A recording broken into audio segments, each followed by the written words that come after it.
if I am not viral, it's not because of my fault, it's just the situation is like that. So yeah, don't blame yourself. Maybe this path is not for you. You used to be in the corporate jungle and you were at the top of the game, serving at a vice president. And then you made the pivot, you decided to pursue your passion of storytelling. And now you are also doing episodes on Bhagavad Gita. Once you're not a senior vice president anymore, when you call up people, the number of calls getting answered dropped. Trillions of events that are somewhere connected to make that thing happen. It's wrong on our part to take full credit for if you're successful and take full blame if we fail. Why do we attach identity only when it is making money? Is it an identity for the world Is it or is it for you? Your takeaway about beliefs from Bhagavad Gita? Karma.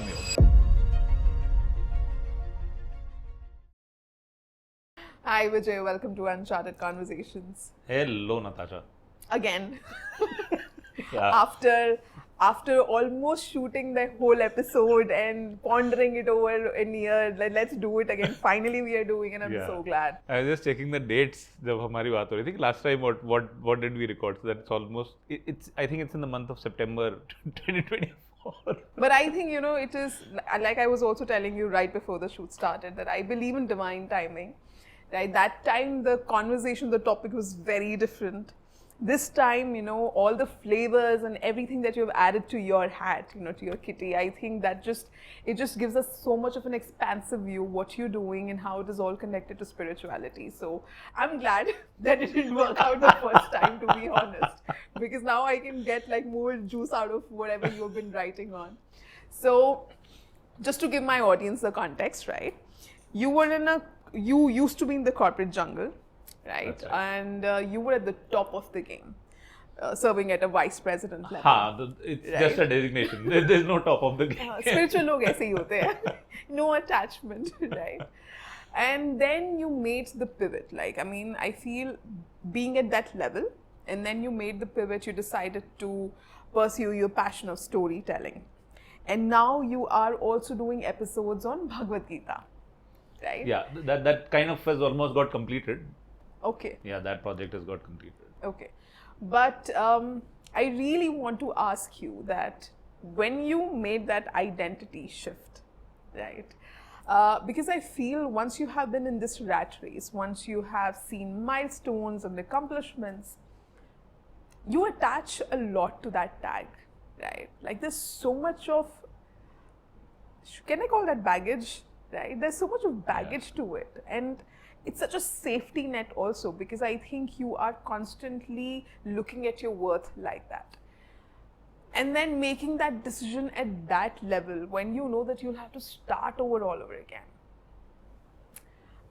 Tell me about that death of the false identity and that letting go of that identity, and how spirituality has helped you in that, because like I said that you've been doing episodes on Bhagavad Gita as well, like how all of that came through, how Bhagavad Gita helped you. The Bhagavad Gita part came in much later, because that started almost last year in March, and then now it's kind of wrapping up. And the transition happened almost 4.5 years ago, the full-time transition. The slow transition had started almost 8 years ago. A year back, when we were talking, my response was around the decisions that I took. Yeah, the career transition. Yeah, the career transition. Now, when I look back at it, I would add another element to it, which you said in the beginning, divine timing. Yeah. I think it was meant to happen for the simple reason that I had never even picked up a book to read till the age of 32. Forget writing. Wow. So 32 is when I picked up my first novel. My wife used to read a lot. Okay. I never got to it. And at 32, somehow she convinced me to read Shantaram. Oh. So my first book ever was this thing. What a grand start. I fell in love with it. That's how reading started. That's how love for story started. Reason for transition was, again, divine timing. I was just curious about learning all this. So there was this workshop that had come up almost 9-10 years ago. Okay. In Bombay. We used to be in Bombay at that time. It was about a fiction writing workshop. And general curiosity. I used to write poetry, I'd never written stories. But I started loving reading stories. It's a weekend workshop. चले जाते हैं क्या होगा. So this चले जाते हैं क्या होगा has been a constant in my life. कर लेते हैं. If it's not too much of a loss, and if you're learning something, why not try it? So that this particular चले जाते हैं, try करके देखते हैं, clicked because I really fell in love with the art of storytelling, started writing, and then got more active along with my job on stage, fiction. So that is how the seed got sowed for this transition. The real transition happened somewhere in COVID. Not some वैसा वाला नहीं था कि the world is coming to, we've seen death so close and I'm re-evaluating my life. Nothing of that sort. It was a very calm transition where so in a way, that's why I'm saying God's role, because COVID happened, this happened. So if you look at it, everything is interconnected. So Swapna and me were talking, and we suddenly realized that that in the last 2-3 years, we've always been spending less than one salary of ours. We both were working, but we had never calculated how much we spent. We're just earning, we are spending, we are earning, we are spending. And that rat race. Sitting at home for those many months, we were just chatting and we realized that our expenses were always contained within almost one salary. So that's when that one light bulb came saying, so then why are both of us running? And she was very clear she wants to do a corporate job. So I was like, cool. So that means now I think I can experiment because we know we are not taking a crazy risk. The risk of ego was definitely there. That I agree. That's a big, big risk because even though you don't need the money, but the fact that you're a senior person and then suddenly now nobody cares for you because you're not a senior vice president anymore. That I kind of prepared during the months of COVID myself, saying this is going to happen, boss. This is going to happen. This is going to happen. So please don't get a shock. There's this term called drishta bhav, which is like be a witness to whatever you're feeling.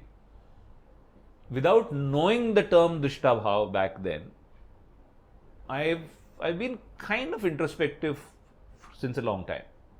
I mean, I can even date back events in childhood where I'm evaluating, saying, I don't know, maybe it was somewhere inside me. So during that transition, I was very aware, saying, oh, this is happening. This guy didn't pick up my call. I'm not liking it. So rather than getting into that thought of, अरे बेकार लोग हैं, कोई कैसे लोग हैं, अब designation चली गई है तो, I'm not liking it. Okay, why am I not liking it? And then it'll go in the direction of, oh, I'm not liking it because it is me who is holding on to this, that somebody else is supposed to pick my call when I call them. So the problem is in my expectation. The problem is not in somebody else's not picking up the call, because there are times when I don't pick up a call when I'm busy.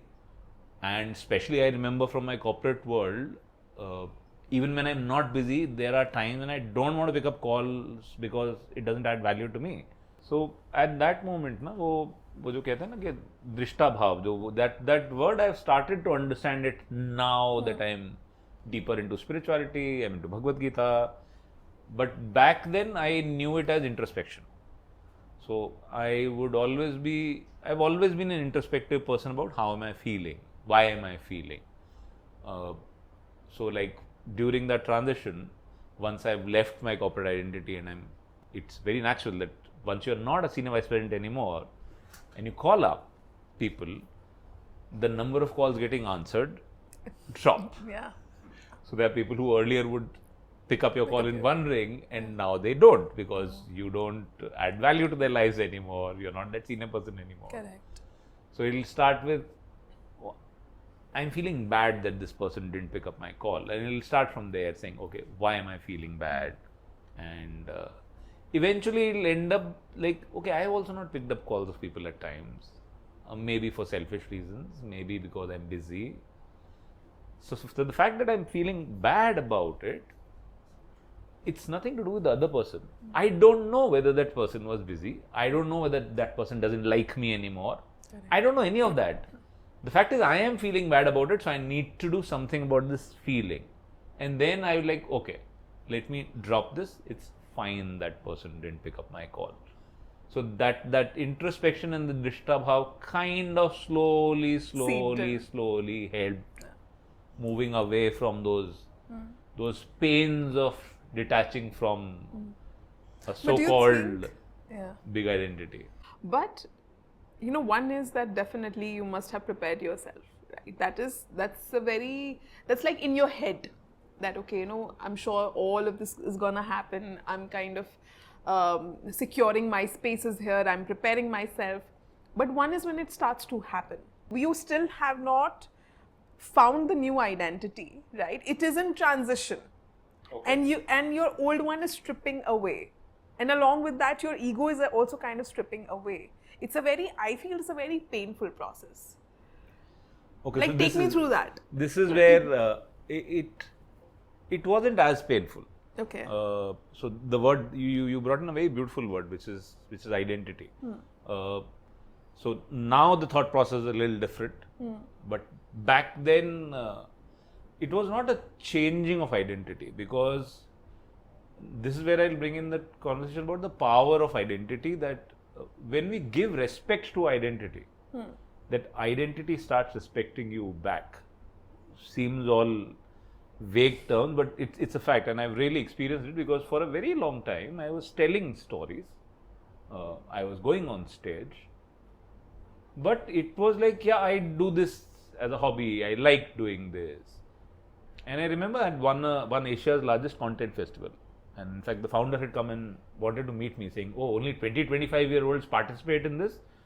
There's this 42-year-old guy who comes, not just participates. Participating itself is rare, and you win the first prize. So that kind of switched something inside me, because that day people are walking up. In fact, I've spoken about it in my TED talk also. People are walking up, photo khechna hai, you tell such great stories.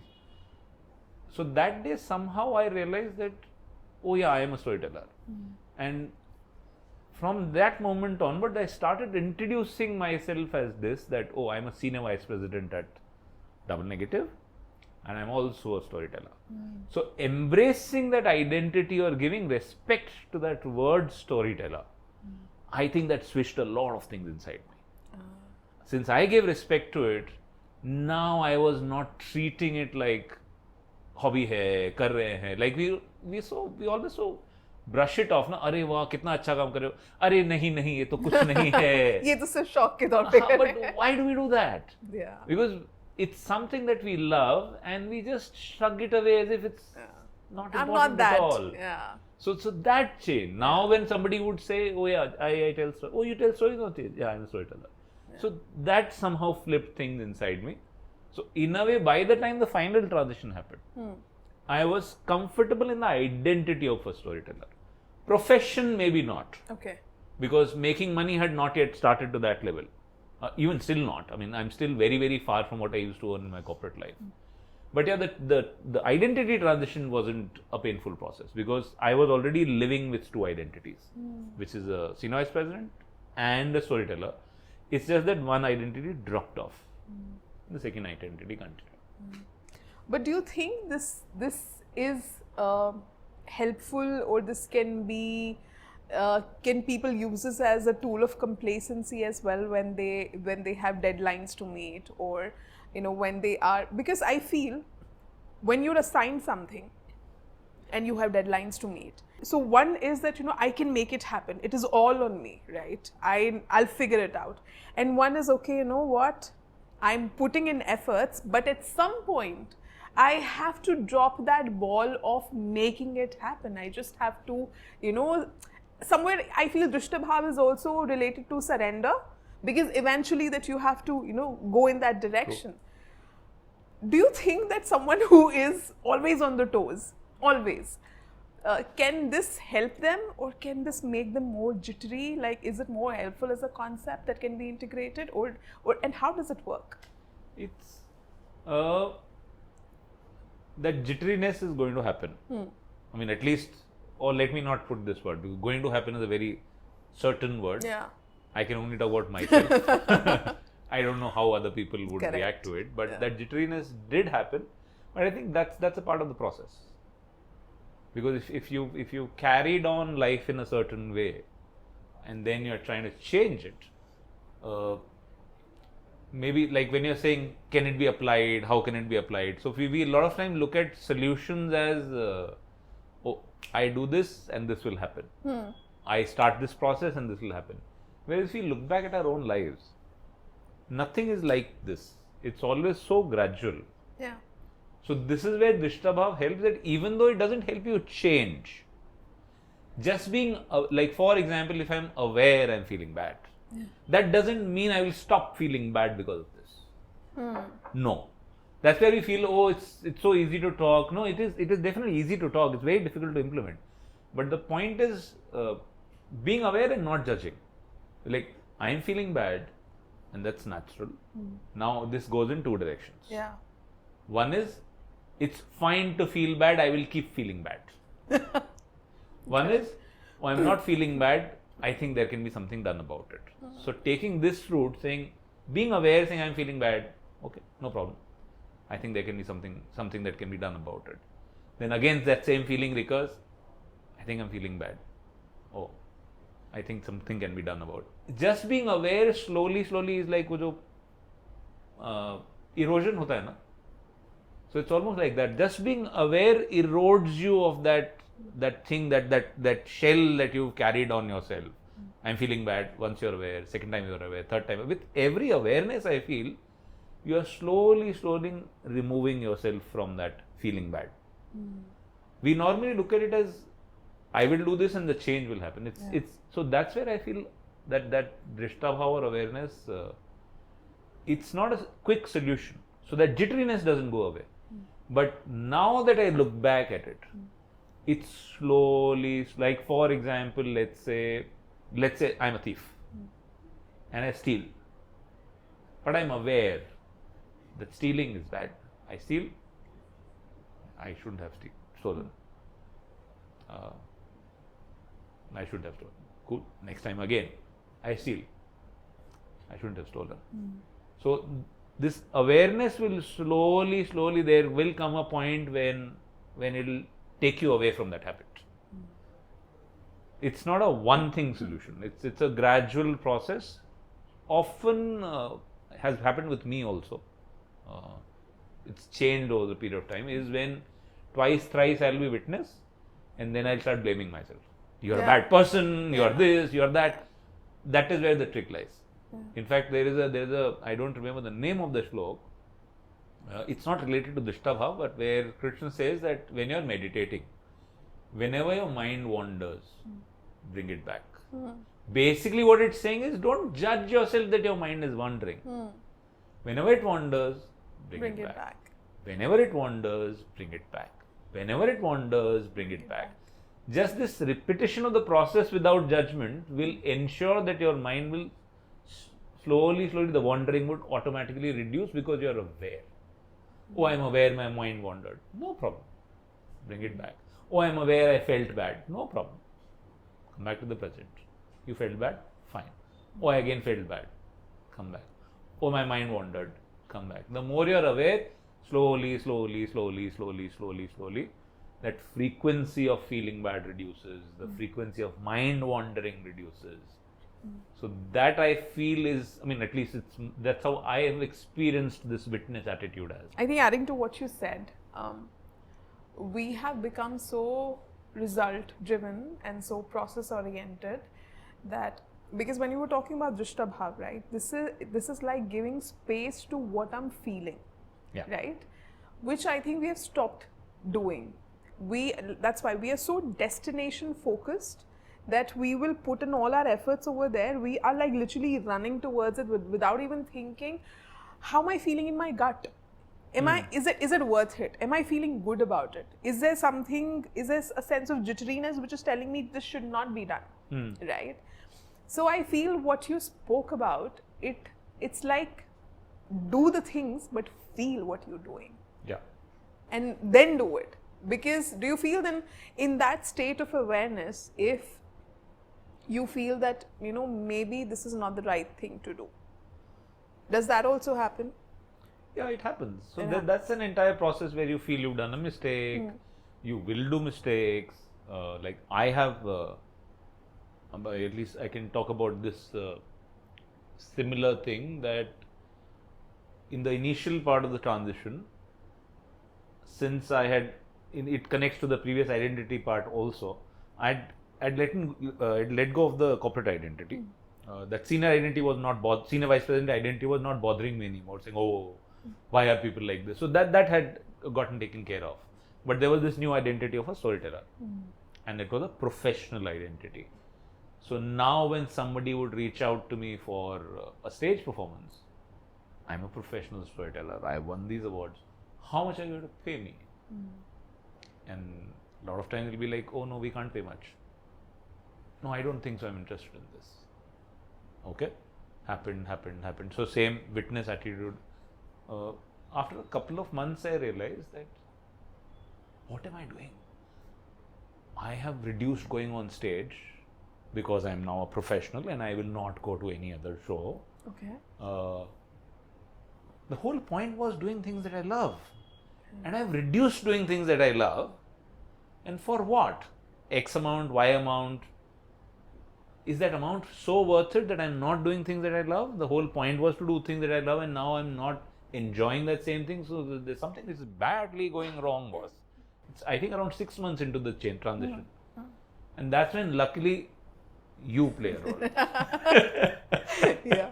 I can you reached out to me for that sales through storytelling workshop. Yeah. And again, same thing, karke dekhte hain. Yeah. That karke dekhte hain was a part that had come earlier also, if you remember in our conversation. Yes. That's been like a constant in my life, that try karke dekhte hain. Worst case kya hoga? Bura ho jayega. That went so well that then it's like suddenly opened a new door for me. Oh, this is great. Corporate is something where the money will come in. Art, I don't need to stress for the money. So the joy came back, because now when somebody was reaching out to me saying, oh, we don't have much money, but will you perform for us? Oh yes, I love it, I'll come and perform for you. Because the money part of the responsibility has been handed over to the corporate workshops. So this is again where destiny comes in, because I didn't have this idea at that point of time. You came in, so at the right time, and that same introspection saying, yeah, this can be done. And so this is where again dual identity started. One was the corporate identity of storytelling workshops, and one was the artistic identity of writing stories, performing stories on stage. So the artistic identity was told, you're supposed to have fun, you love what you do, go ahead and do it full flow. You might make some money, you might not make a lot of money. The corporate part, oh, it's your responsibility to make the money. So this is where that identity thing and that change came in, and you had a role, big role to play in that. I'll take that as a compliment. Thank you so much. But I think we diverted from the questions somewhere. I'm bringing it back. When your mind wanders, Bring it back. Bring it back. The only reason that I would be scared of trying it is that I'll fail. So yeah, let me be prepared with this option that I will fail. In fact, chances are, going by whatever goes around, more than 90% people fail. So the bigger chances are I will fail. But still, being aware of that failure chances, try karke dekhte hain. So there was no ego attached to this thing, oh, if I'm getting into a storyteller. Yeah, that's where I've seen a couple of, I would not say the word people, because I don't know all the people. I've seen a couple of people who are connected to me in the network, friends, colleagues, where we end up, you said attaching your self-worth, they end up attaching too much to that identity, which means, oh, if this doesn't work, I am worthless. I'm a failure. Oh, that's a big pit that we at times fall into. Yeah. Because it's not in our control. Like, for anything to succeed or fail, like I was reading something which says that I don't remember the name of the author. It said that there are trillions of events which have happened to make you sit in this place right now. Like, for example, you and me are sitting here right now. Our parents met. True that. You left a job, you joined here. True that. Somebody took up a place in Gurgaon. I was in a different world. I moved out of that corporate world. I got connected to New York. That's how I'm sitting here. So if you start tracing it, Synchronicities. it's such a web of things that is happening around us that for something to happen, it's like trillions of events that are somewhere connected to make that thing happen. So it's too it's wrong on our part to take full credit for if you're successful, and take full blame if we fail. It's wrong on our part to take full credit that, oh, I succeeded, I am the one who did it. Oh, I failed, oh, I am the one who failed.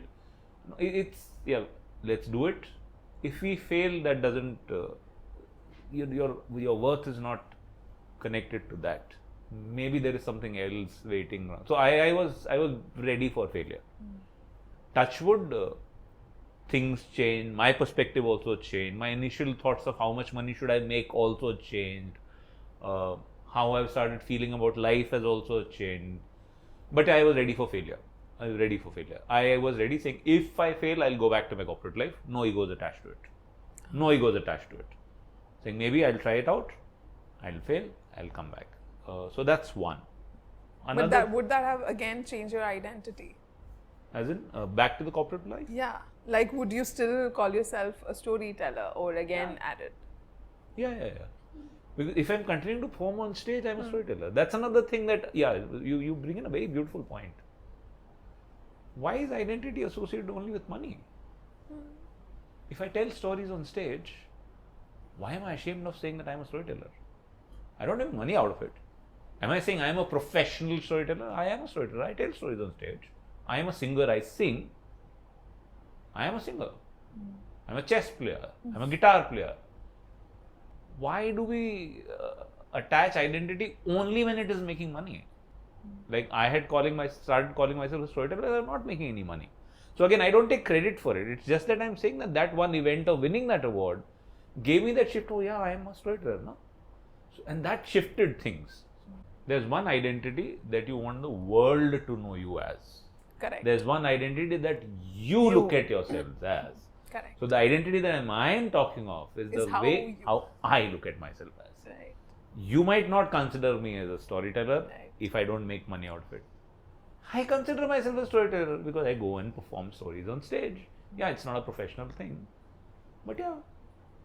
So yeah, this is where I think now after this conversation we've reached that core point saying the problem is not in the identity. The problem is when you use the word identity, is it an identity for the world Is it for or is it for you? I think for you having it is more important than having it for the world. Yeah. For example, in today's date, in terms of, oh yes, I'm known as a storyteller, but I'm obviously not that viral storyteller types. It's not that I have lakhs of followers. And I'm aware that the kind of crowd which gives virality is not something that I don't belong to that age segment. So if I start comparing myself, so yeah, if I am not viral, it's not because of my fault. It's just the situation is like that. So yeah, don't blame yourself. Because the world, to be honest, at times cares, at times doesn't care. Doesn't care at all. In fact, most times doesn't care at all. Yeah. It's in our head that world will think this. World doesn't think so much about Were you us. always a spiritual person? Introspective, yes, from the childhood. Spiritual, I would not say. Spiritual, that inclination has started in the last couple of years. Okay. That inclination started in the last couple of years. But then I think you're attaching a definition to spirituality. I've come across so many people, who say, oh, no, I am not spiritual. But when I talk to them, right, like the kind of life they lead, the kind of conversations they have, I feel we attach so much of definition to the term spirituality that we think spiritual log aise hi lagte hain. Right? I feel whatever conversations I've had with you, I think you've always been very spiritual. It's just that sometimes the person also doesn't know that they're spiritual. Maybe. Right? Because so when I am saying now I think I'm more spiritual is because I now consciously seek content that is spiritual. I read books that are that. So maybe that is why I'm trying to say that. So I don't know whether I was spiritual then, I was spiritual now. It's just that now I seek that content. In the last, like for example, in the last 1.5 years, I was a hardcore fiction guy. Last 1.5 years, I have not picked a single fiction book. It's all been books about something to do with spirituality, Buddhism, Gita, Vedanta. It's just that, again, same. got moved in that direction. Liking it. Maybe the direction will change a year from now. I don't know. So how does accountability kind of tie in this whole scheme of things? Because what I'm hearing is that Drishta Bhav, yes, there is awareness, and you get into that, I would say, non-polarity, where you understand that, this is how it was meant to be, right? You're not judging yourself. You know that you've done this, and you're not attaching yourself, and there's this sense of surrender, right? Someone who's always been like an over-accountable person, that, oh, I didn't make it happen, right? I did so many things, still it didn't happen, right? How does Drishta Bhav or sense of surrender like tie in with accountability? So I would put it in two pieces. The sense of surrender for me has kind of just started some time back. Okay. I would still not call myself somebody who surrenders. Yes, but it has started. Again, I'm very aware that it has started. The bigger thing over here is, I would say, moving on. A lot of times when we are in that, oh, I'm a failure, I'm this, moving on is very important. Okay, cool, I failed. Yeah. Now what? This is where that karna kya hai is another of my thing that I hold in my life. Karna kya hai? Matlab, whatever you are, in fact, my daughter tells me that you are a flowchart person. Saying, you think like a flowchart. ये हुआ, अच्छा अभी आगे क्या करना है? So अच्छा ये करना है. फिर इसके बाद ये होगा, अभी अच्छा अभी आगे क्या करना है? Like for example, I failed. तो अभी करना क्या है? वापस ट्राई करना है? नहीं ट्राई करना है. नहीं, वापस तो नहीं ट्राई कर सकते. कूल, तो इसको भूल देना है. नहीं, पर दर्द तो बहुत हो रहा है, बहुत गुस्सा आ रहा है कि मैं फेल हो गया. तो क्या इस फेलियर को लेकर रोते रहना है या इससे निकलना है? करना क्या है? रोते तो नहीं रहना है, तो करना क्या है? निकलना है. तो अपने आप को ब्लेम करता रहेगा तो निकल पाएगा, या ब्लेम नहीं करेगा तो निकल पाएगा? ब्लेम करता रहेगा तो नहीं निकल पाएगा. तो फिर करना क्या है? अपने आप को ब्लेम नहीं करना है. So subconsciously there is a loop which goes in my head, which is करना, move on, don't get. Normally what we do is we or let me not say we, who am I to say it for others. I have done this for a long time in my life, where I would drop it at a place where there is no next step.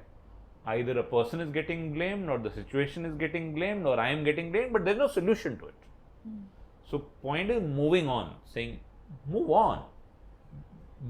Feeling bad, okay, I'm feeling bad, so move on from there. There's this word which says, okay, if you don't like a place, move on, you're not a tree. Correct. So move on from that feeling. Find a way to move on from that feeling. Either find a way to do something else, or find a way to forgive yourself, but move on. But if you're not moving on, you are the one who's festering it inside you. If you keep let it fester inside you, it is eventually like, let's say I hate somebody. Touch wood, I can in today's day say that there's not a single person in this world I dislike. Not a single person. People who've done the worst things to me, I don't hate them at all.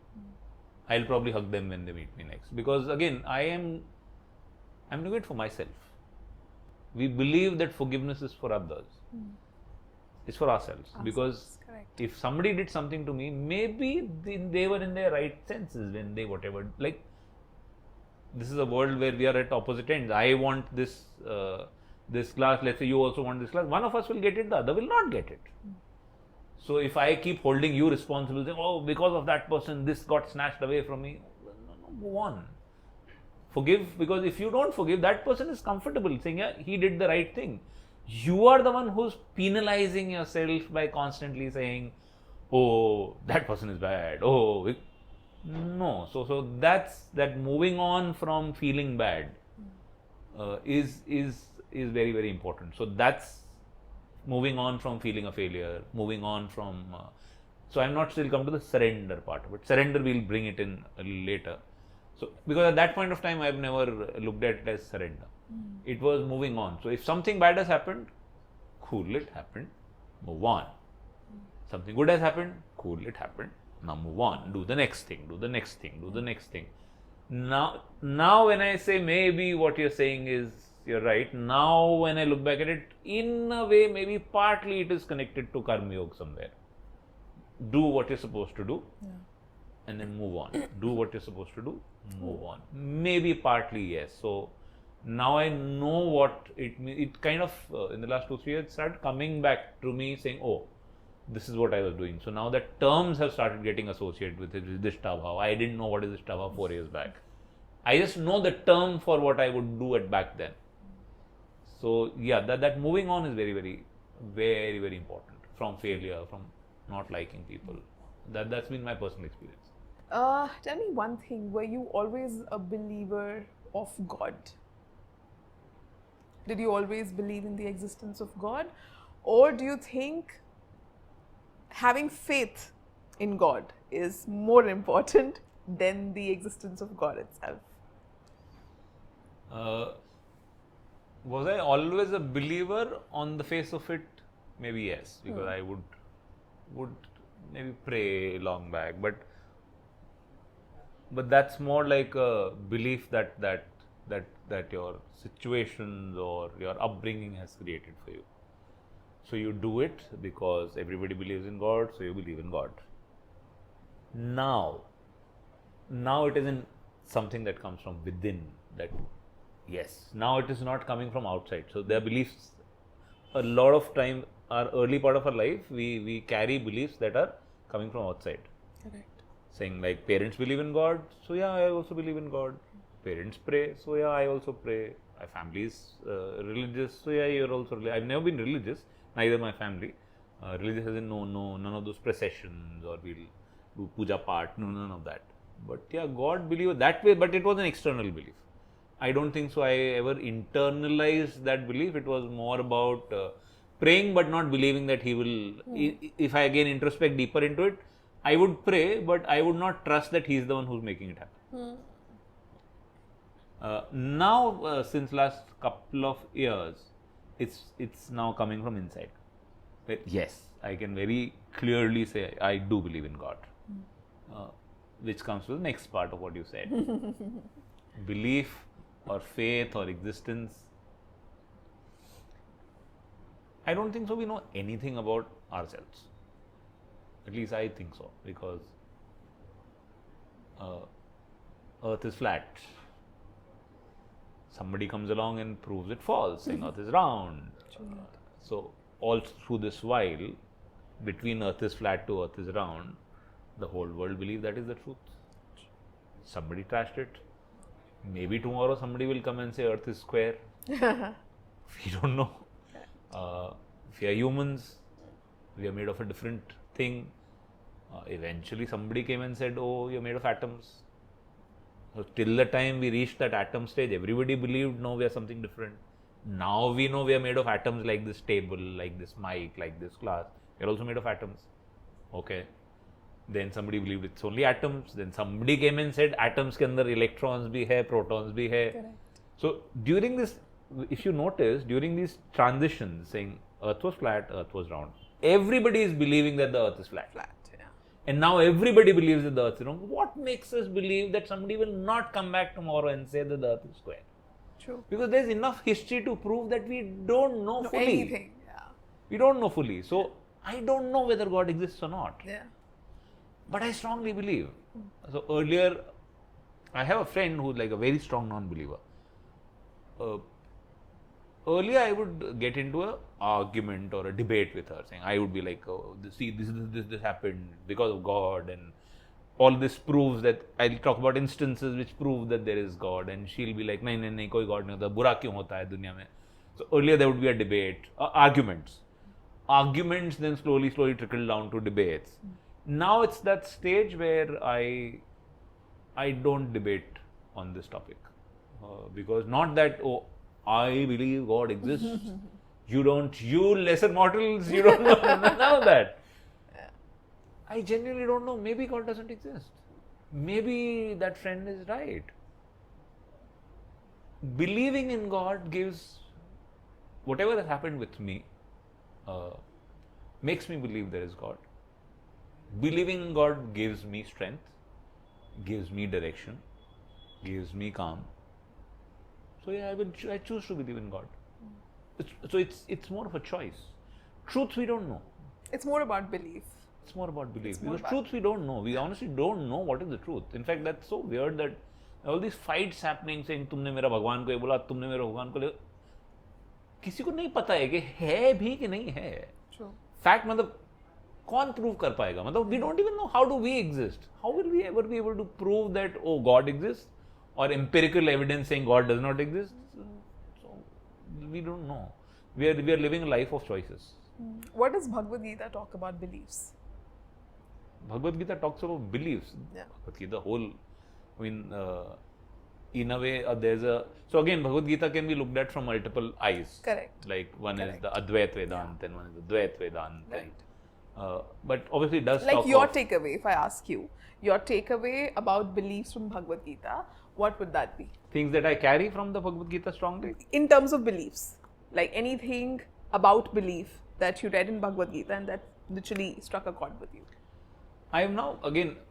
I would not say it's still not a belief, but it's something that I'm kind of poking and trying to get deeper or understanding into is that we are all one. That's something that I'm there's something again I would not be able to say for sure this is something that I believe in. It's just that I found it very, very fascinating to explore deeper. Like there is a shlok in Bhagavad Gita where Bhagwan Krishna says that मैंने ये ज्ञान सूर्यदेव विवस्वान को दिया था और फिर उन्होंने I think Manu को दिया था. And so there is one version which believes that there is a God and there are us. We are components of God. Yeah. So the explanation there is that yes, there is a God, he's always existed. Krishna is an avatar of God, and Krishna, that's why it gave to Suryadev Vivaswan. There's another version which is very fascinating. I was reading I was listening to in a podcast the other day, which said that let's for a second believe that there is no God. This is some highly enlightened individual who genuinely thinks that all of us are one, and he is that eventual consciousness that drives, like for example, we have three bodies. That's what scriptures say, and in a way that's true also. Like there's this glass. I see this glass, so I'm the subject. The glass is the object. Yeah. There's this body, my hand. So this is me. This is my hand. Observer Subject, and observation. object, observer, observation. Yeah. I am thinking this. So this is me. This is my thought. Subject, object. So who is this me then? This hand is not me. This thought is not me. So who is me? So that's where this three bodies again. If I sound like some spiritual gyan de raha hai, I apologize. It's just that I am exploring this topic myself and find it very interesting as of now. Is that there's this gross body which is materials. Yeah. There's this subtle body which is the thoughts, which there is you can't weigh, a doctor can't check. The gross body the doctor can check. There are organs. Thoughts a doctor can't check. And then there's the cosmic body which is the consciousness which lights up these thoughts, which lights up this body. That same thing, that I and this hand. So who is this I? Okay, maybe it's the mind. I am thinking. So this is me, this is my thought. So even the thought is not me. So if you go deeper and deeper, you'll still not find the answer to who is this me. That me is probably, again, I've not been able to firm up my belief on that. I'm reading deeper into it. Is what we call as One consciousness. Brahman, one consciousness. So that's one thing that I'm exploring. Not my belief yet. Try करते हैं. Exploring. Try करके देखते हैं. I'm going understanding deeper into it, but yes, I do carry a couple of things with me from Bhagavad Gita as kind of guideposts now. But you were also talking about that, that there are certain other beliefs as well that you carry. Would you like to elaborate on that? That from Bhagavad Gita, what has been your kind of takeaways? One has been around Karma Yoga. Okay. Like there's this shlok, I think it's chapter 2, shlok 47. Okay. Which says that it's a very popular shlok, karmanyavadikaraste ma fetishu kadachana. You only have right to the action. Yeah. You don't have right to the fruits of those actions. That's correct. That's slowly something which is slowly becoming my. As I said, I'm still in a big try. I'm maybe 20% following that, or maybe 30%. I don't know. But yes, there are times when I'm consciously started applying that. What it invariably means to me is again connecting back to the conversation that we are having, that trillions of events took place to make that happen. Place to make something happen. So I should not be taking full credit for success. I should not be taking full blame for a failure. So if that is the case, then the only thing in my control is this moment. What is the choice that I make? What do I do in this moment? I don't know how will it pan out. Like let's say we recorded a podcast last time. Ho jayega. It didn't pan out. Yeah. Was it in your control? Was it in my control? No. I will see this podcast when it gets released. Maybe something happens to the building. Maybe something happens to me. We don't know anything about that. So that's something that, okay, in this moment, do what you're supposed to do, because frankly, it's not in your control what is going to happen. Now this can go in a totally dejected side also. Yeah. That, nothing is in my control, nothing is in my control. Yeah. So again, we come back to choice. Yeah. Eventually it's a choice. We don't know whether God exists or not. There's a choice. We don't know whether it's in my control or not. So the choice is, you feel dejected and be like, nothing is in my control. Or, I don't know. Let me do what I'm supposed to do in this moment. So that's the belief that I've started carrying. But I feel it's not, adding to what you said, it's not, and I believe this, that it's not the attachment to the result. Maybe, I think getting detached from the result is also doable, I feel. It is the energy and time that gets wasted to make that happen, right? I feel that is something that pains the most. The energy and time to detach yourself from the results. Okay, I put in my action, right? And I know that I only have control on my action. Now that action can take like maybe 5 days, 5 months, 5 years, whatever I am onto it, right? And I'm aware that, okay, result is not in my hands.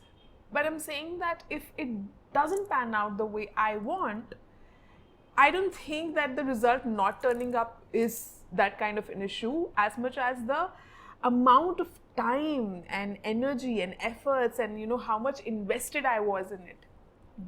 Do you think that pains someone more?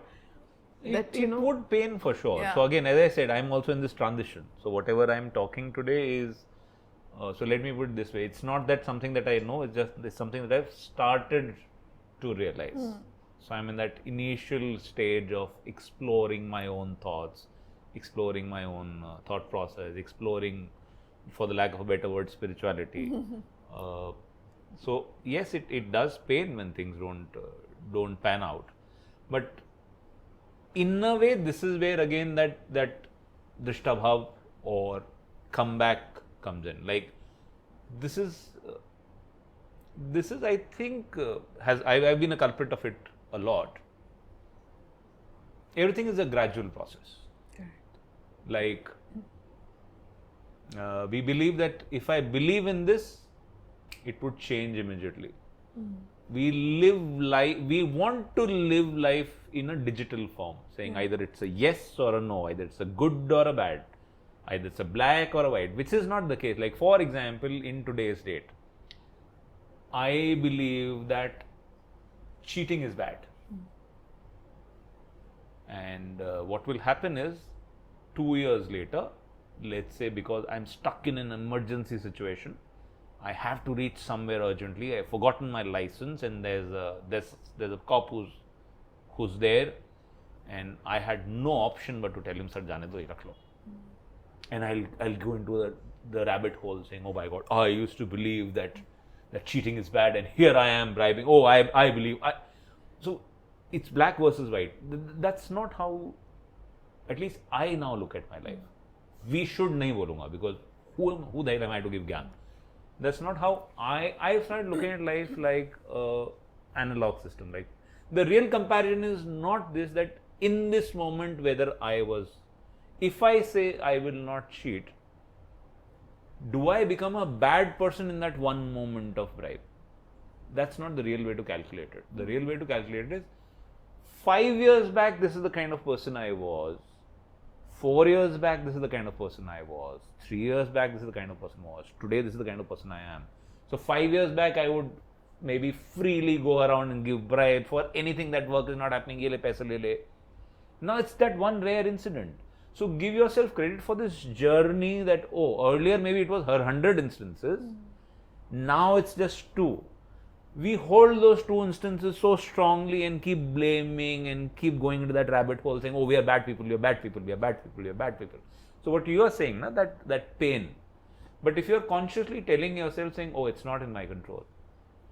Earlier, in 10 failures, you would have cried. Now, just this thought, repeating this thought process to yourself will ensure that now you're not crying in all 10.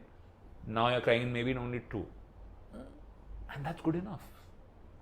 But do you think from that lens, if, for example, a lot of people say that, I live my life according to my principles or my morality, right? Then does that make all of these things very situational? Situational se zyada,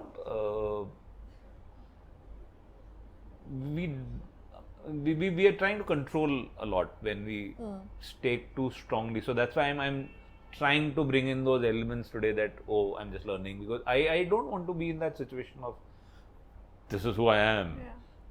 I don't know what will happen tomorrow. Maybe some situation just slaps me on my face and tells me that, everything goes crashing down. So I don't know.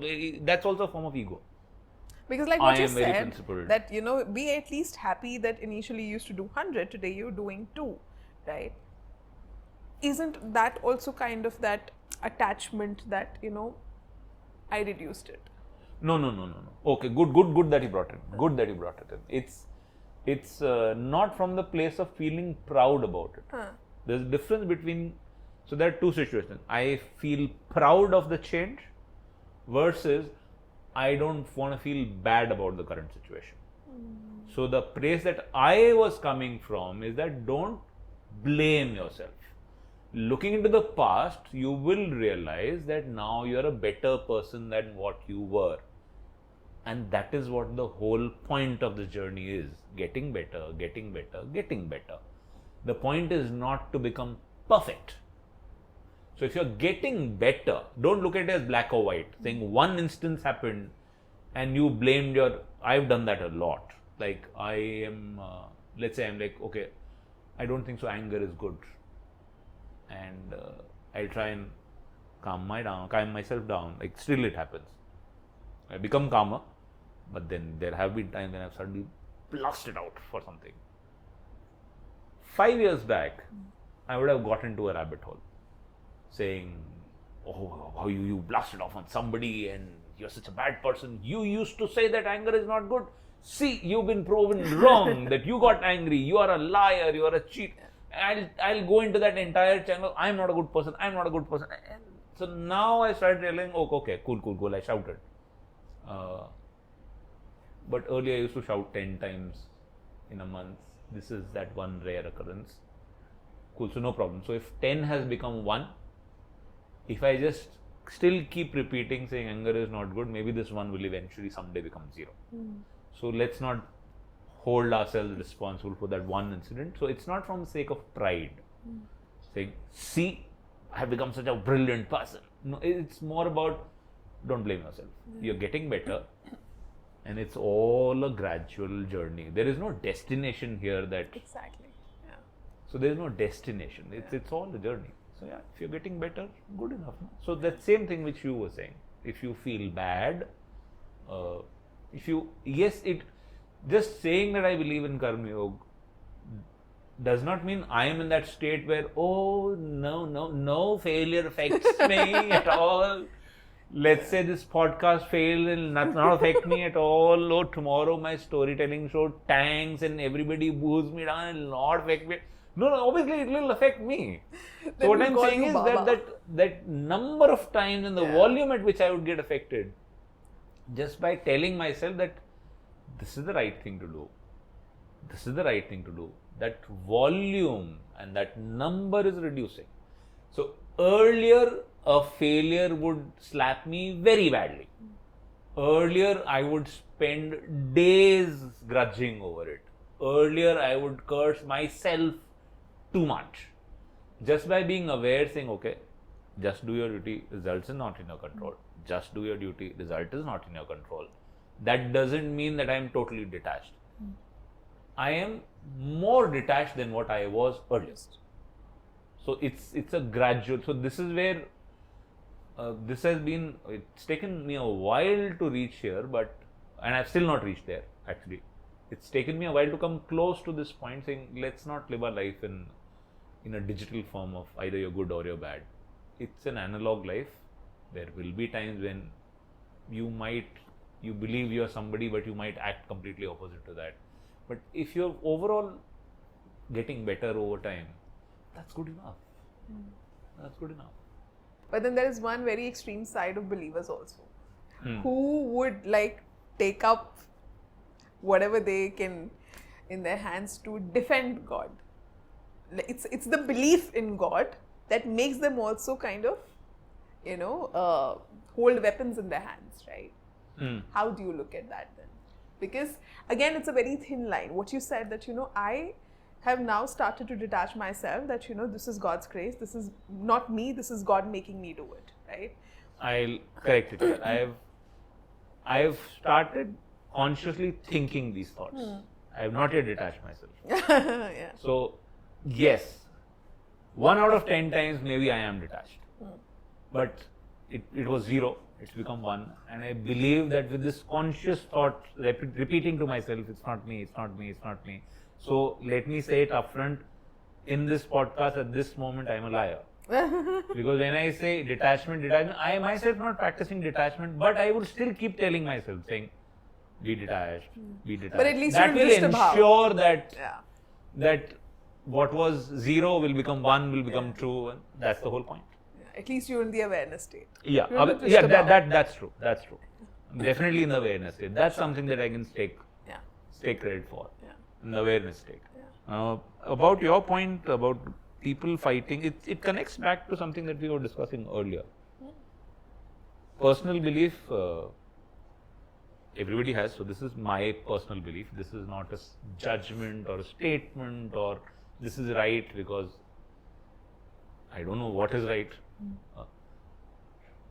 We don't know whether there's a God, there is no God. It's all a matter of, that's what we were discussing earlier. So it's all a matter of personal choice. So that's one reason why I believe it's worthless to fight in the name of God. Yeah. Because nobody knows for sure whether there is God, whether there is no God. That's one. But from a perspective of somebody who very strong believer and all, does God need us to save him? Not at all. That's again our ego. That how you question my belief. Point. Right? What a beautiful point. Yeah. It's our ego. Yeah, because you're questioning my belief by talking about my God. Right? See, I am better than you. So that's a very interesting point because ego at times comes in, varies. Stealth mode mein ego peeks inside us and seeps inside us. It's not the statement, it's more the way we say a statement that gives us a glimpse into whether it is ego or whether it is not. I'll tell you what I mean by this. Something ये थोड़ा सा शायद off जाएगा. I'm trying to remember this incident. where like something of that sort where like let's say for a second I know something, I have been an expert of some subject and you're new to that subject, and I know for sure that I know better than you because I've spent a lot of time. That's a fact. That's not ego. Yeah. Where it becomes ego is, I know better than you. I know better than you. Yeah, this could have been done a little differently. That subtle drop in tone is what means that it is not ego. The same statement. It's the way we say it inside our head. That's something that I started realizing is what makes the difference between ego and no ego. Like for example, somebody tells somebody to do something. Come, I'll teach you. Come now, I'll help you out.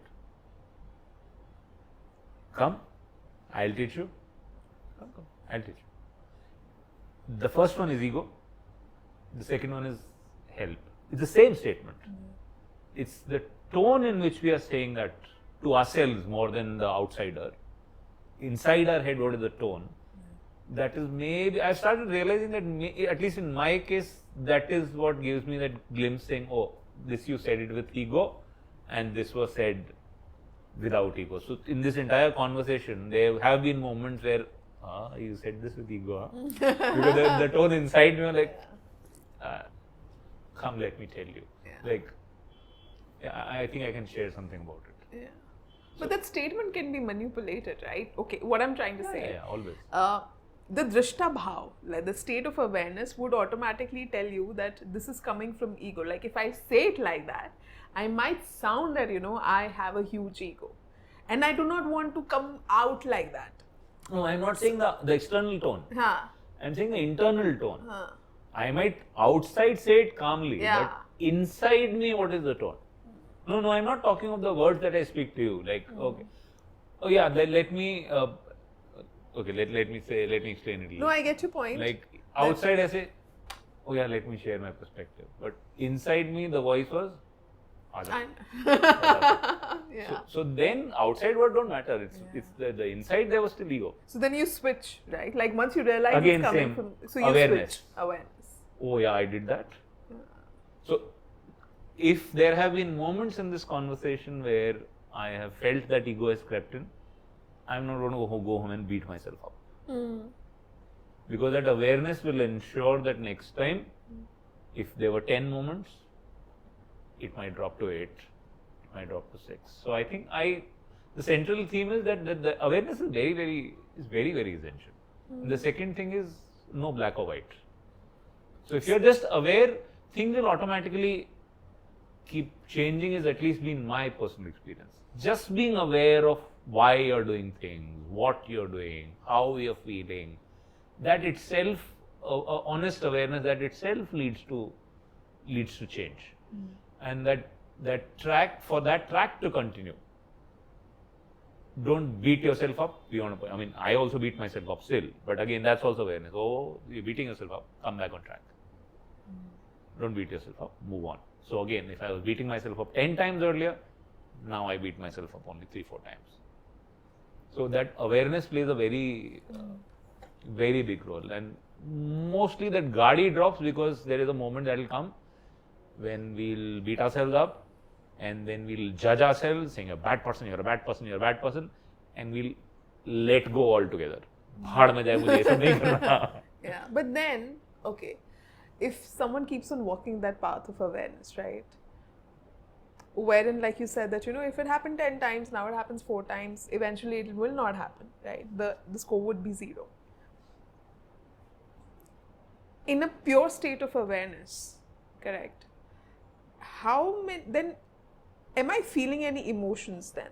Because if everything comes down to 0, and I'm talking about, like, my anger came down to 0, my greed came down to 0, my jealousy came down to 0, my ego came down to 0. I'm saying these are also range of emotions, right? Absolutely. So if I come to a point where all of these negatives now become 0, right? So how much of liberty do I still have? Because it's like I'm not feeling those emotions. And I think that's what makes a human beautiful, that you are able to experience this whole range of emotions. I feel once that thing is taken away from you, what are you feeling? Just like a state of awareness. But like being aware of what? Because every time you're feeling it, you are telling yourself, no, it should not happen. Am I making sense? No, you're making absolute. There are two ways in which this answer can be given. One is that obviously I don't know, because I've not yet reached that stage. I'm like not even. In fact, I'll keep doing this, because just talking about this topic at times is raising that thought that you're trying to act too smart, Vijay. You're a nobody. You don't know much. You don't know anything, and you're talking as if you know a lot. I don't know anything. I'm just going through that journey. So I'll keep giving this disclaimer also. So I've not experienced it. So that's something that I can't answer personally. For the sake of discussion, though, maybe this is what enlightenment is. Feeling no emotions. Fine. Just like state of awareness. That's in fact a term in Bhagavad Gita, which is called samata bhav, which is like something great happens, I don't feel excited. Yeah. Something bad happens, Yeah. I don't feel dejected. It's like a still water.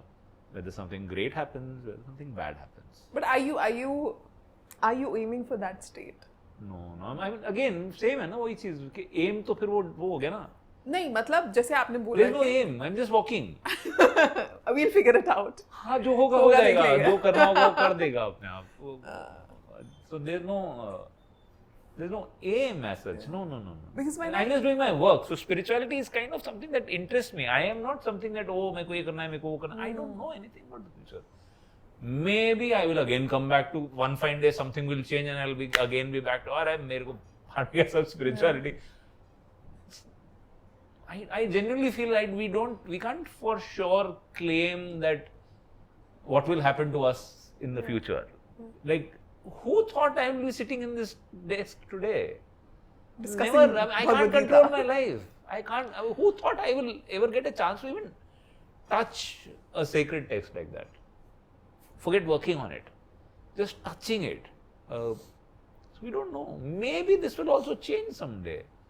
Maybe all of the spirituality will go away and I'll be back to that hardcore. मेरे को ये सब जीतना है. मेरे को ये पैसा. You never know. Yeah. I don't know. So it's too big to discuss things like this. That is that what I are aiming for? I'm just walking wherever it feels right, the direction which feels right to be walking. Maybe it will lead somewhere, maybe it will not lead anywhere. But yeah, definitely not. No such, not even a thought in my head, not even a faint thought in my head to, I need to go in that direction. No, not even a faint thought. Okay, sure. While actually going through the text of Bhagavad Gita, at any point of time you felt that, this is one text, one sacred text that allow you to question everything. Like, this is actually such a good start for all the rebels who have always got so many questions, right? But how is this and how is that? Do you think that it invites you to actually question not just the bad things but also the good things, like what you have so far thought? That, this is how it's supposed to happen, this is the process, this is how you're supposed to do it. Oh, I'm feeling angry, this is bad. Oh, I'm feeling jealous, this is bad. Because what I realized was that वहाँ पे कृष्ण जी खड़े होकर actually Arjun में वो गुस्सा ही तो जगा रहे थे कि you need to feel that emotion, right? So I feel that Bhagavad Gita is such a beautiful sacred text for all the rebels who question everything. Did you come across such a thought? Not. Or was it very pretty clear, because we've been hearing these verses for so long that almost a lot of it is already synced into us? नहीं, मेरे case में तो in fact I had it's a strange thing that so obviously I was not picked up for the spirituality part of it, or the fact that I have some deep thoughts on it. I got a chance to work on that project primarily because of my storytelling background. They needed people who can write scripts which are engaging. Sure. So even the scripts were not originally mine. There was a monk who was associated. He would write base scripts in English, and then I would translate them into Hindi, but not just translate, add storytelling elements to it. Like for example, something as simple as, let's say the text that comes to me has this word, honesty. Honesty is the best virtue. The literal translation for this in Hindi could be, जीवन में सच्चाई बहुत महत्वपूर्ण है. So I would not do this literal translation because it's a video format and it needs to be engaging. So I'll put in something like Krishna is speaking, saying, कहिए, आपको नहीं लगता जीवन में सच्चाई बहुत महत्वपूर्ण है? बताइए. Now just by putting it across as a question, subconsciously the viewer nods inside the head. And that is what makes it now a two-way thing, though it's a one-way medium. It's just a video playing at you. But putting elements like this. So it's not that I was picked up for the Bhagavad Gita. So I can definitely say that ऐसा कुछ नहीं कि पुराने कुछ I had already imbibed, and so this was my first experience reading the Bhagavad Gita or even getting to know about except for those 2-3 Mahabharat, Raman Sagar, B.R. Chopra's Mahabharat, जो एक दो श्लोक थे, but that was my only connection with the Gita. Rebel wala part, I at least personally haven't felt that. Personally haven't felt that. The questioning part, maybe it depends on people to people, because there are a lot of people who read Bhagavad Gita, but then somebody who reads it like a text. I thankfully got into that opportunity since I had to write scripts. So it was not just absorbing. You have to absorb, and then you have to write out the script in a way that people understand. So the lucky part for me was I need to absorb it to be able to truthfully talk about it. And that helped, because that honesty to work, that has been a trait in me all throughout, that if I'm doing something, I'll do it with full honesty. I'm not doing it for the sake of work, like even state stories or whatever. So in this also, I did not want to just कल के translate करके दे देंगे. So I would absorb, I would understand, I would reach out to that monk saying, मेरे को ये समझ में नहीं आया, थोड़ा समझाइए, how do I put it across? So that helped me absorb it a little more, but I never felt that rebel. Got it. But yeah, it does invite you to introspect. If you are somebody who introspects, it does invite you to introspect.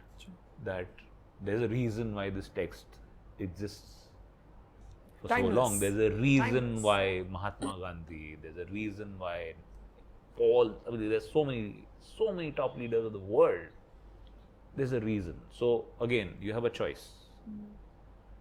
I don't think so it is of any worth.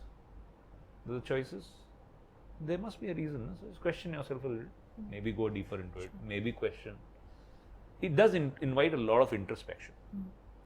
That's when the real change it brings in. If you are introspecting, you're just listening to the shloks, maybe that also has some change. I've never felt that. But yeah, बैठे हुए हैं श्लोक सुन रहे हैं भगवत, maybe that also has an impact, but when you're absorbing it and writing it, the impact was slightly higher. Not definitely not a rebel wala kuch thought nahi aaya tha kabhi. What has been your biggest takeaway with regard to intent from Bhagavad Gita? Because you spoke of purity of intent. Yeah, I was coming to that only. So, intent-wise, I think it's purity of intent which is important, because, as I said, rest, nothing is in our control. Explain purity then in those terms. Like for example, when I today go for a workshop of storytelling, this again recently started, maybe a couple of months ago. Starts as words, so I have now started believing in the power of words, where you say yourself things, if you feel they have the power, whether you truly imbibe it or not is not important. Like when I say God's grace, I think that has power. Have I truly imbibed it? Maybe not. But I do believe it has power. So let me just keep saying it, and slowly it'll become part. So something that I've started doing is, when I go for my storytelling workshop, there are two words that I write beneath the presentation that people can't see under the first slide, which is, I love these people, I serve them through storytelling. And that has changed. Slowly changing things. It has not changed, it is slowly changing things for me. Saying I'm here to give. I am not here to impress them that I'm a great guy. I'm not here to show them that, see, I know all of this, because end of the day, now I start believing, so purity of intent, what I mean is, I've started looking at storytelling as a service now. Because if storytelling helps people make things simpler, more engaging, more memorable. That's like the three core tenets of storytelling. It should make things simpler, engaging, memorable. Right. But for who? For you. Let's say you are the audience right now, or you are attending my workshop, or you are in the audience. Simpler, engaging, memorable for you. So that means you are at my center. And if you are at my center, I am constantly having you in my mind while designing it. Like, let's say I go for an operations related storytelling for operations.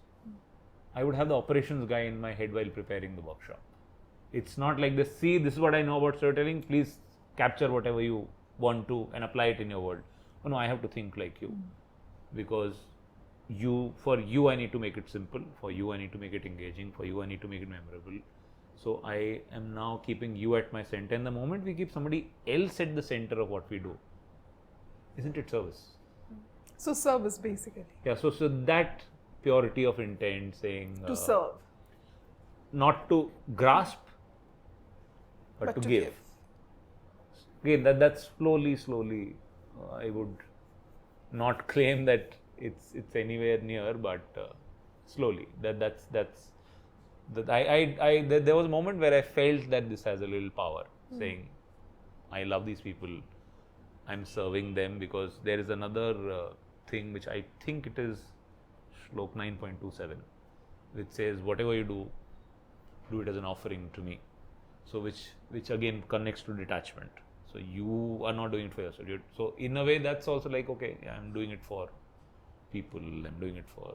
So again, just a thought. It sounds like a very Vaisa wala, but it does help. It does help detachment, because I think I can connect it better with something like this, like imposter syndrome. Yeah. Where I've suffered with imposter syndrome for a very, very long. I still suffer with imposter syndrome, but it started getting better over the last couple of months. In fact, this year itself, maybe 5-6 months. Sure. Where I remember one moment where I was reading some shlok and I was working, and I had a workshop coming up, and I was totally stressed. Oh, you don't know anything, and people will call you out. They will know that you don't know anything, and I'm big. And I remember just sitting down and thinking, saying, hold on, Vijay. Have you put in your heart and soul into it? The answer to that was 100% yes, no doubt about it. I put in my heart and soul into it. Can you do anything more than that? No.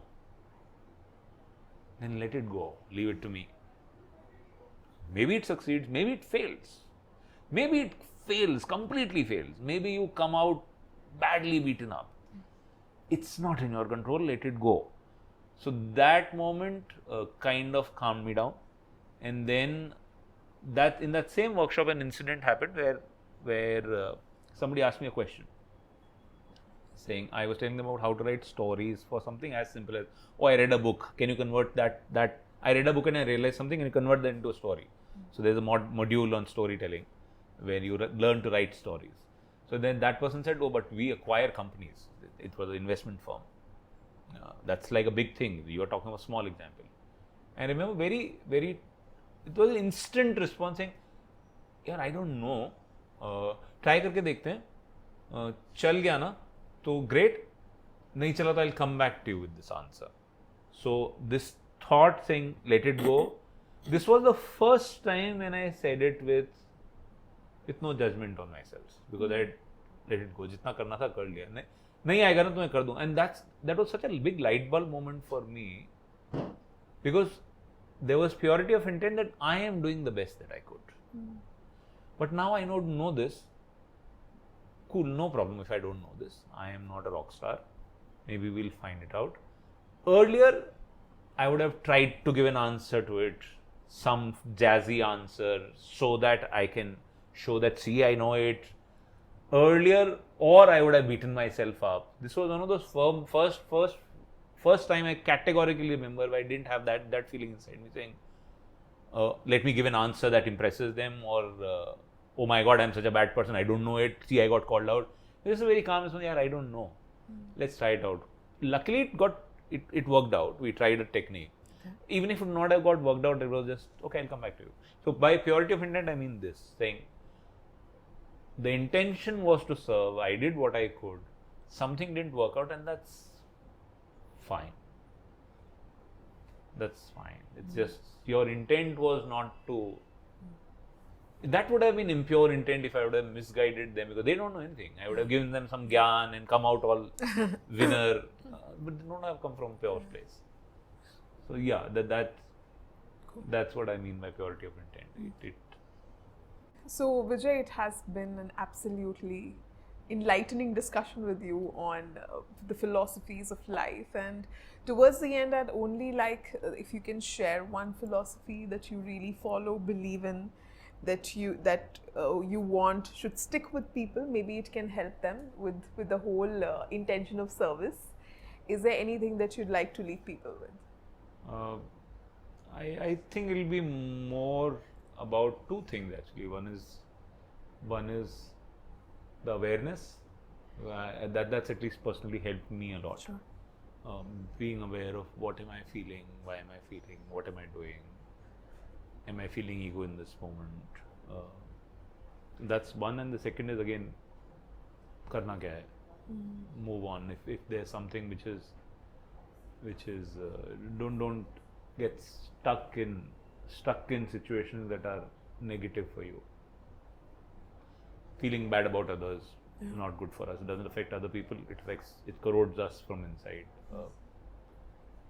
Anger corrodes us from inside. So again, as I said, I also get angry, but just being aware reduces it. So be aware of what you're feeling. I do journaling daily. Oh wow. That helps me process these thoughts. That this is what happened today, and I was feeling like this. Yeah. So maybe this is something that I read in. Again, it connects to Dishtava only. I read this recently book which is like In Love with the World. This is by a monk, Yongey Mingyur Rinpoche. So he was a very venerated monk, and then he left everything and he moved to a retreat. He like suddenly vanished, didn't tell anybody at the monastery, and like suddenly vanished, like saying, I will just not have any money and I'll see. And he goes to a all his money is vanished. He had some money, so he was eating at a restaurant for the last couple of days, and at I think a corn cellar for the last couple of days, and now all his money is gone, and he goes to the restaurant and they almost like shoo him away saying, time nahi hai, sham ko aana. And the corn seller, he also like, you have money? No, I can't give it to you. And he feels very humiliated. A venerated monk feeling humiliated. But he very candidly talks about it, saying, I did an open awareness meditation saying, I am feeling humiliated, I am feeling bad. So that's what I'm talking about, that being aware helps. Even monks feel bad. They feel humiliated, they feel judgmental of people. Like when he's traveling he's left his monastery and he's traveling by local train. He being a big to nahi bolenge, venerated monk, he's always been in that situation where people are around to take care of him, what will you eat? And now suddenly he's in a train ka local dabba, surrounded by people, and there's stench and the way people are smelling, and he finds himself getting a little, because he's not lived that life. This is what gives him a big jhatka also, like, oh, I think I'm a monk, but I am now feeling a little disgust toward these people. So the beautiful part in that, he keeps saying, is that he's constantly dialoguing with himself, saying, this is how I'm feeling, this is how I'm feeling. He doesn't go into that loop of, oh, I am a bad monk because I'm feeling like this. So if monks don't judge themselves and they also feel bad, awareness, it comes down to. Yeah, I think being aware. Yeah, I think rather than blaming the other person and saying this person dishonored me, it's better that you say, oh, I'm feeling bad. It's like taking that power. Taking that responsibility. Yeah. Taking that responsibility and taking that power. And this also connects me to that awareness thing. At this moment, while we are talking, there's a part of me which is telling me that maybe I've spoken more than I know, and I'm a nobody, and I should not be speaking this much. So yeah, I've just shared whatever. Parts of it might have come from giving gyan, parts of it, but a big part of it is all genuine. And if there's an ego involved in it, I just pray that he'll forgive me for it. Thank you so much, Vijay. Thank you so much for giving out your time again and sitting with us and doing this dialogue. And I think it was a very interesting discussion for me also in Bhagavad Gita, because, simplifying concepts, and it's just not about simplifying concepts, it's about how you actually embody and integrate in your daily life, right? And when you see someone who is, I'm not saying, one has embodied it all fully, but like even if there's one thing, someone is doing it daily, right? And integrating it. It's so beautiful to see, and also see how it has impacted their lives. So thank you so much for sharing all your experiences and everything that you have been able to embody and integrate, and this pure intention that you have to serve, whether this is this podcast, whether all the storytelling sessions that you do. Thank you so much. Big gratitude to you for doing this with us. And thank you so much for calling me here. This pure intention I have, I'm building that pure intention slowly. So yeah, we'll reach there. yeah. So I'm in that process, and I'm fine with that growth. That journey, it's getting better. Thank you so much.